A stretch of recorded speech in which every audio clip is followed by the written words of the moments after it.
stumbling blocks are important in any profession to develop and to grow.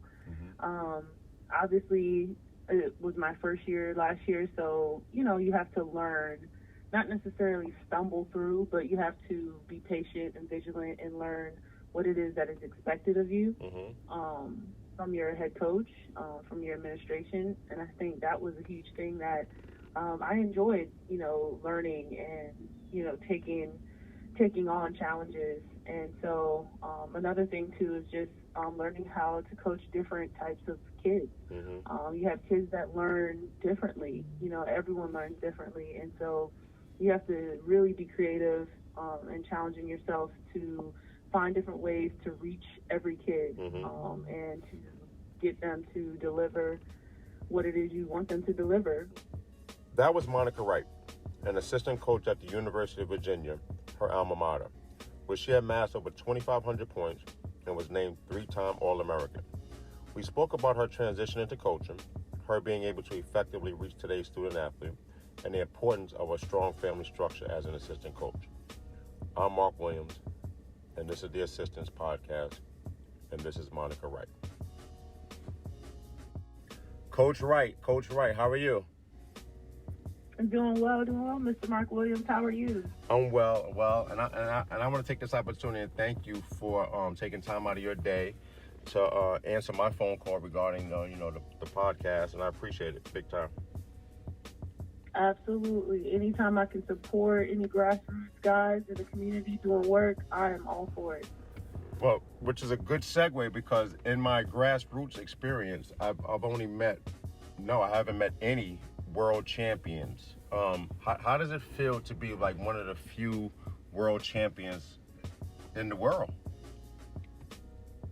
Well, I'm actually a 2-time world champion, and I hate to correct you there, but talk your shit. It's definitely something that I don't talk about every day or think about every day, but when it is brought up, I just think about how hard it was and then how sweet it was at the end because it was so hard. And obviously the memories with my teammates, my coaches, on and off the court is what actually made it as sweet as it was. So good times, definitely good times.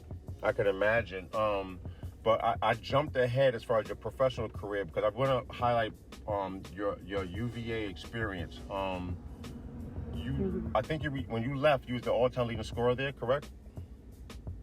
Correct. And I still am for the men's and women. Oh, okay. Yeah. I to be honest with you, in today's game, I don't think you will be broken only because most people want to leave early for the men's side, and women that aren't scoring like that. Maybe it's a few select players like that. Yeah, I could see that. Definitely on the men's side. On the women's side, I definitely know Virginia always has some talent, and my goal is to have someone come into Virginia and break my record. I'm not somebody that wants that to sit there forever, because then that just means, no one good has come along in the past couple of years. So I think Virginia has talent, and if we can keep that talent at Virginia, I think it might have a chance to be broken in the next couple of years. Well, I hope it doesn't for the next 2 years, only because I think that record is 3-time All-American and over 2,500 points is a lot. Tell me, how was the experience of now being a coach, translating that message that you had to work extremely hard as a world champion and also as a Hall of Famer for the UVA to the players that's coming up now? Yeah, the transition was really interesting. I mean, as a player, I was just 100% a player. I never was that type of player that wanted to do anything involving coaching. I just wanted to play, and I wanted my coaches to coach me. So coming into the coaching side, I completely have to translate all of my thinking into how am I going to coach this to my players. So I'm still a player, and I find myself translating player language to coach language back to player language, just in order to get some teachings across to my players in a way that I think they would be able to receive it. And then, as far as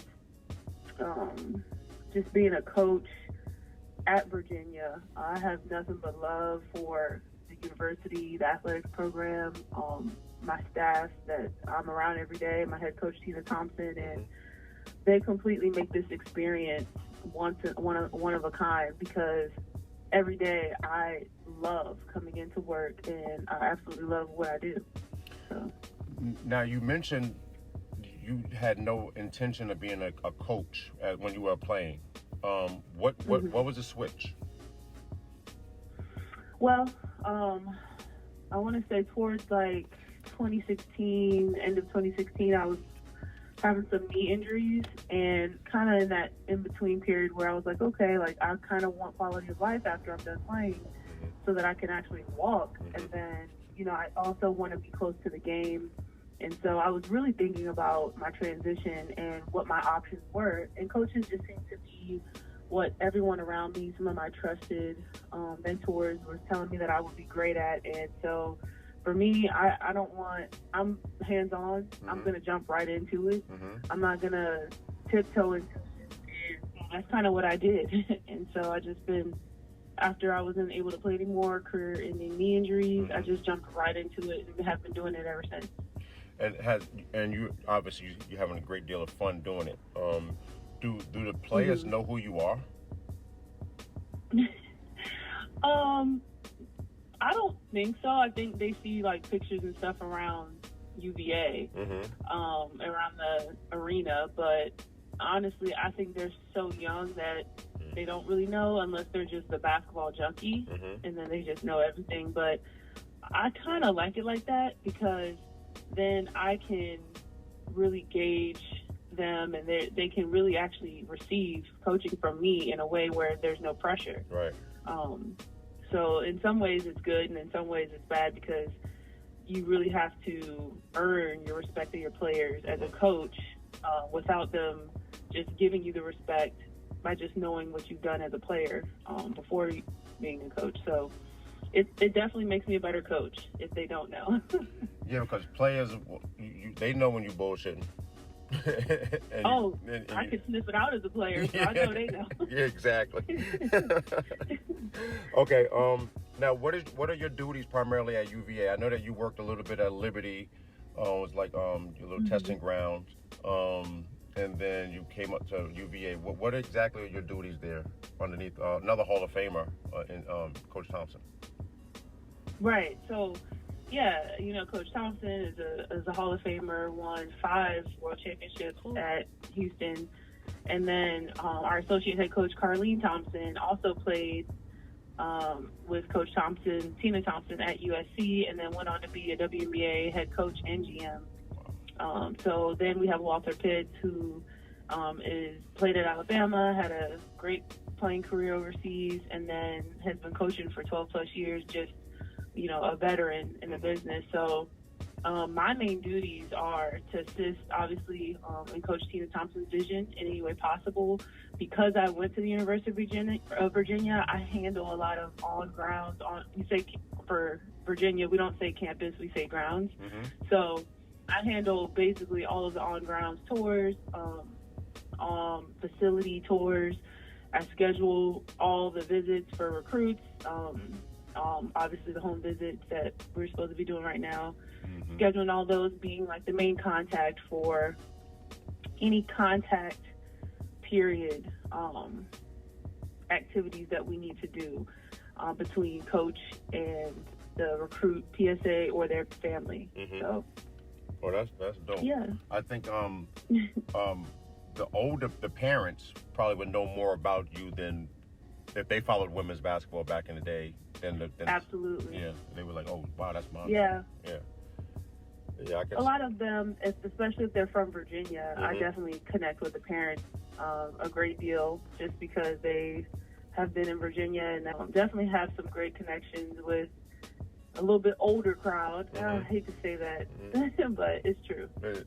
I'm cool with that because I'm old, so I can relate. Okay, what has been any, if any, have you seen or felt any type of stumbling blocks or hurdles that you had to overcome dealing with, becoming an assistant coach?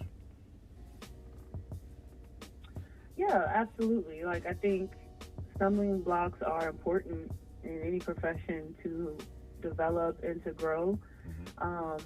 Obviously, it was my first year last year, so, you have to learn, not necessarily stumble through, but you have to be patient and vigilant and learn what it is that is expected of you from your head coach, from your administration. And I think that was a huge thing that I enjoyed, learning and, taking on challenges. And so another thing too is just learning how to coach different types of kids. Mm-hmm. You have kids that learn differently.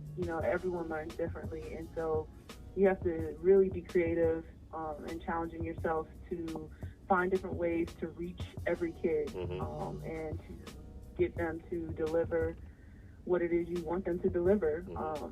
And it may look different for every single one. And that's kind of like something that, I had to invest a lot of time in. So, yeah, that was like the main thing, especially with me being a first year,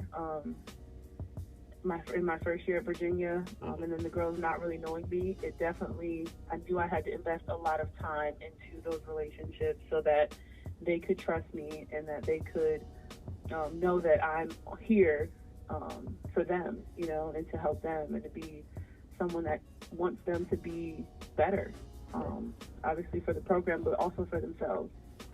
I'm sure that they appreciate it more so after they graduate, because I know that it could be some after they graduate.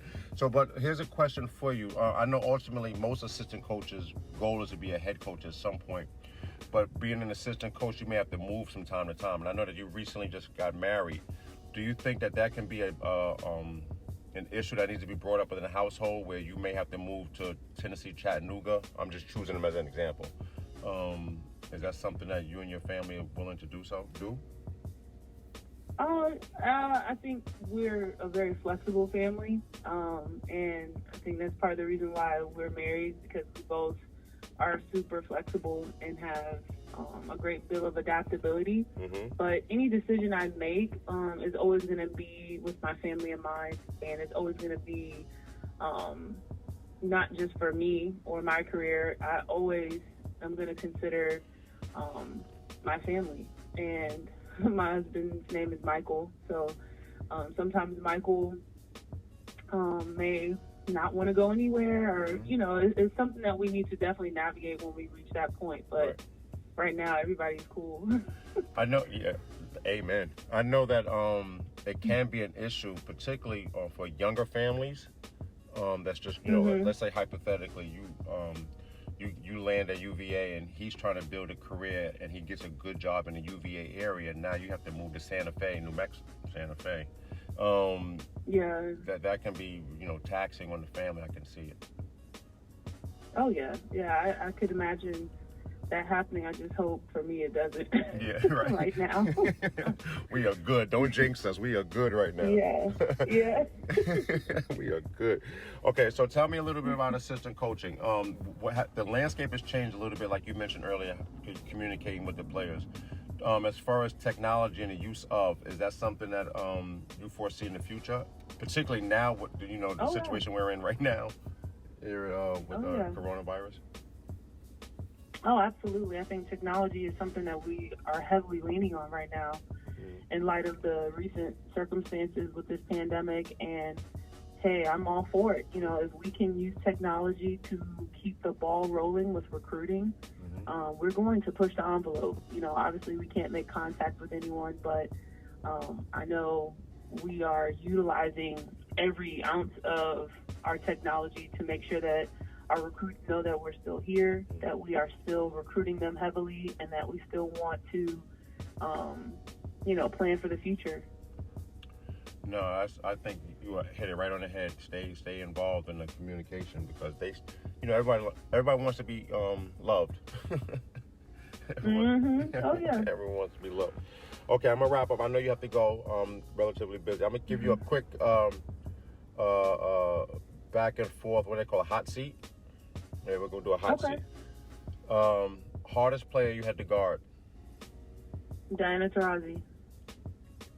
Best player you had to guard? Best player? Yeah. Maya Moore. Oh, you're on the same team, though. That's not... I had to guard her in practice every day. She was going at you? We go at each other. Good answer. Good answer. Good answer. Good answer. Okay. Yeah, we went at each other.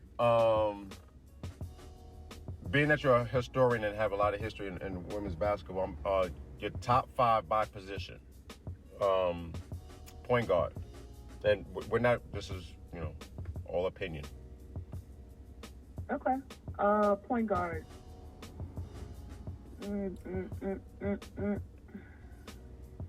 Okay, so I'm just at all women's basketball history. Yep, all history. Okay. Okay. Dawn Staley, point guard. Mm-hmm. 2 guards, Cheryl Swoops. Mm-hmm. 3 guards, Maya Moore. Mm-hmm.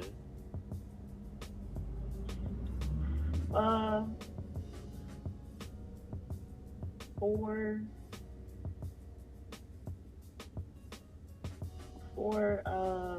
is Lisa Leslie a 4? No, she's a 5. She's 5, yeah. Okay, might as well throw Tina in there. Tina Thompson, I was and waiting. then 5, Laura Jackson. Go ahead, TT. You're 4. Okay. She actually, didn't she play with the Sparks toward the end of her career? Yeah, she did. She sure did. And was Lisa She still played there? for the Sparks, and then no. Okay, Lisa Parker was Oh, there. Candace. Okay, shoot. Oh, got it. All right. That was funny. Go TT. You waiting. Like, come on, I need to hear it. She should have been your first pick. Regardless of position. Right. No, that's a good 5 though. Coach Staley, Maya Moore, Swoops, Coach Swoops, Coach Thompson, and then you said Lauren Jackson? Jackson. And she was good. She was really good. Mm-hmm. She was really good. I thank you for the opportunity. And again, the premise of this podcast is primarily to give more light to assistant coaches, because I think that you guys are underappreciated, overworked, underpaid, and really don't get the due respect that you deserve. You don't have to agree. Well, I appreciate you shedding light on that, man. I'm sure a lot of assistants will definitely support you in your podcast. Especially when I ended with that, overworked and underpaid. You're good to go right there. Hey, we knew what it was when we signed up. That's true. That's true. We do. That's true. Well, get back to staying in the house and staying comfortable and safe. I appreciate it again, All right, big time. you too. Thank you. Okay, talk to you later. All right, Thank bye-bye. you. Bye.